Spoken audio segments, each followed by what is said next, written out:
పరీక్షలంటే నేర్చుకున్న విషయాన్ని గుర్తుపెట్టుకుని రాయడం. అలా చేయలేని వారు దొంగచాటుగా పుస్తకాలు, స్లిప్పులు తెచ్చుకుని రాస్తారు. లేదంటే ఎదుటివారు రాసింది చూసి నేర్చుకుంటారు.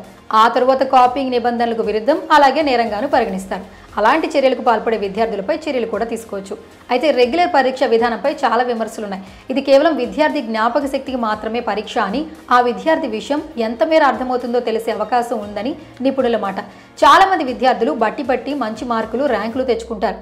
అదే సంబంధిత సబ్జెక్టును ఇష్టంగా చదివి లోతుపాట్లు తెలుసుకుంటే సందేహాలను అడిగి నివృత్తి చేసుకునే వారిలో సృజనాత్మకత ఎక్కువగా ఉంటుంది.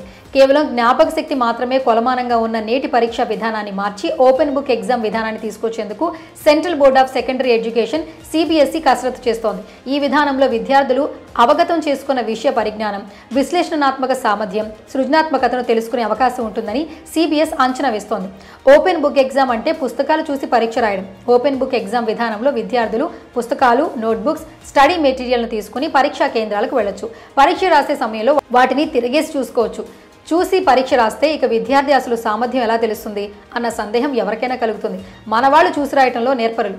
ప్రతి ఒక్కరూ మార్కులు, గ్రేడులు, ర్యాంకులు తెచ్చుకుంటారని అనుకుంటారు. కానీ చూసి రాయడం అంత సులభమైన ప్రక్రియ ఏమీ కాదు. ఇంకా చెప్పాలంటే చూడకుండా రాసే పరీక్ష కంటే ఇదే మరింత కఠినతరం. ఎందుకంటే ఈ పరీక్షలో విద్యార్థి జ్ఞాపక శక్తిని పరీక్షించడానికి బదులు ఆ సబ్జెక్ట్ విద్యార్థికి ఎంత మేర అర్థమైంది, ఏ మేరకు విశ్లేషించగలుగుతున్నాడు, కాన్సెప్ట్ను ఎలా అన్వయించగలుగుతున్నాడు అనేది తెలుసుకుంటారు. ఓపెన్ బుక్ ఎగ్జామ్ విధానాన్ని ప్రయోగాత్మకంగా 9వ తరగతి నుంచి 12వ తరగతి వరకు కొన్ని సబ్జెక్టులకు పరిమితం చేస్తూ అమలు చేస్తున్నారు.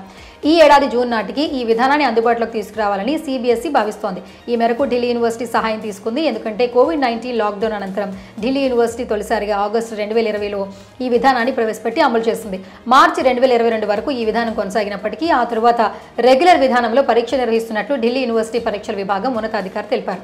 ఈ విధానానికంటే ముందు 2014లో open text based announcement CBSE అమలు చేసింది. అయితే అప్పట్లో ఆ విధానంపై ప్రతికూల స్పందన వ్యక్తం చేయడంలో మళ్లీ పాత విధానానికి మొగ్గు చూపింది. అయితే ఇప్పుడు ఓపెన్ బుక్ ఎగ్జామ్ విధానాన్ని తీసుకొస్తూ అమెరికా వంటి దేశాల్లో అమలవుతున్న విధానాలను, ప్రమాణాలను పాటించాలని చూస్తున్నారు.